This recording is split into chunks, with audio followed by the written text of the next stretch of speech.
It rises every morning, and so do we.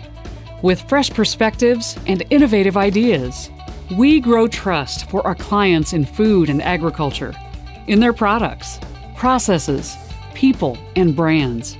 It's all we do, and we do it like no one else can. It's a new day in food and agriculture, with new challenges and bright possibilities. When you need someone you can count on, look east.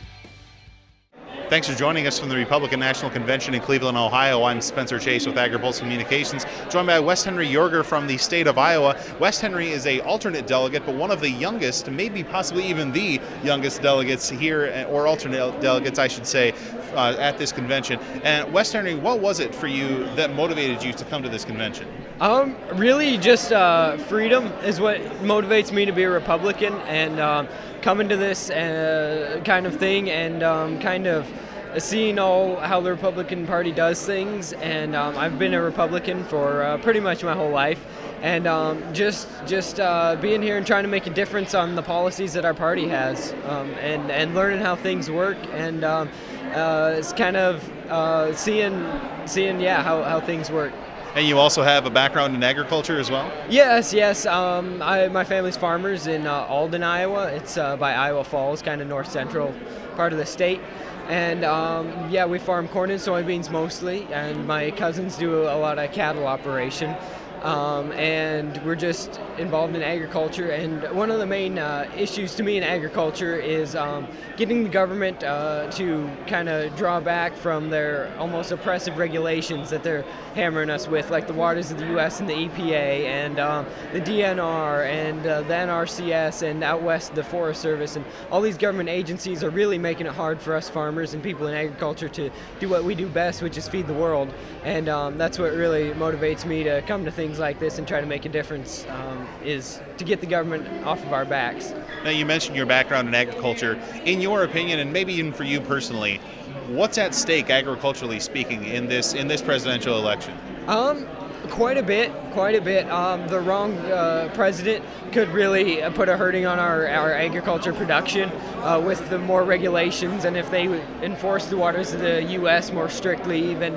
And there's a lot of things, I won't go into the details right now, that presidents can do, which I believe unconstitutionally, but by executive order, to really restrict how we farm under a lot of environmental regulations and business regulations and executive overreach mostly.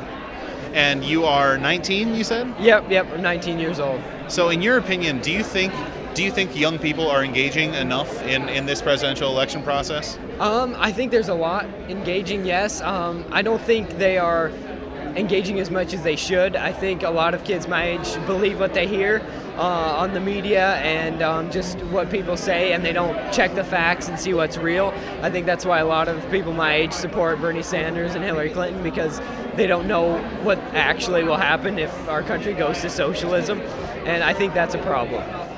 Okay, and you said you're 19, so this is going to be the first time you ever cast your vote in a presidential election. What are you hoping to see through the election process, really from now until the end of November? Well, I'm hoping to see a good turnout of young people on the Republican ticket, and I'm hoping to see whoever we nominate here at the convention. I'm hoping to see them come out with some specific policy stances to get the regulations out of agriculture, rein in the EPA, fix the tax system for farmers.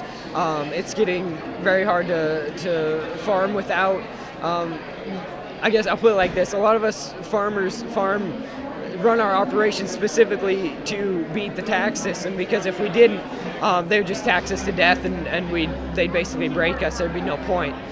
So reining in the IRS is a big issue for me also. And getting the agencies off of our backs and letting us farm. Westhenry, thanks for joining us. You're very welcome. Thank you. For Agri-Pulse Communications, I'm Spencer Chase.